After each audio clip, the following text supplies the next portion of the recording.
வணக்கம் ஃப்ரெண்ட்ஸ். எங்கட அக்காவோட படித்த இன்னொரு அக்கா மேட்டுப்பாளையத்தில் இருக்கிறா. அப்போ எங்கட அக்கா கோயம்புத்தூர் வரைக்கும் அவன் இன்வைட் பண்ணியிருந்தவா. அப்படியே ஊரும் பார்த்த மாதிரி இருக்கும் வாங்கன்னுட்டு காரில் போகிறது தான் பிளான். ஆனால் என் ஹஸ்பண்டுக்கு கால் வலி வந்ததால் நாங்கள் பஸ்ஸிலேயே வலிக்கிட்டுட்டோம். மேட்டுப்பாளையம் பஸ் எடுக்கிற இடத்துல இறங்கிட்டு அங்கே கொஞ்சம் பப்ஸு, அப்புறம் சுட்ட சுட்ட நெய் பிஸ்கட், டீ இதெல்லாம் சாப்பிட்டுட்டு சூப்பராகவே இருந்துச்சு. பஸ் எடுத்தாச்சு.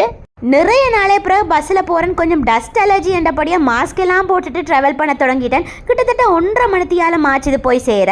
அங்கே ஆட்டோ எடுத்துட்டு அந்த ஆட்டோக்கார அங்கிள்கிட்ட அந்த அக்கா கைட் பண்ணினாங்க. வீட்டுக்கு போய் இறங்கிட்டோம். அந்த வீடும் அந்த ஏரியாவும் ஐயோ அந்த அளவு அழகாக இருந்துச்சு.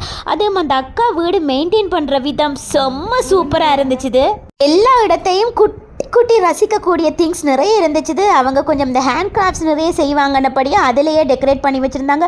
எஸ்பெஷலி மொட்டை மாடி, அதுக்கு வெளியில் இருக்கிற ஊஞ்சல் இதெல்லாம் அந்த அளவு அழகாக இருந்துச்சு. இவர்கிட்ட சொல்லிட்டேன் இதே மாதிரி ஒரு வீடு நாங்கள் கோயம்புத்தூரில் கட்டணும்.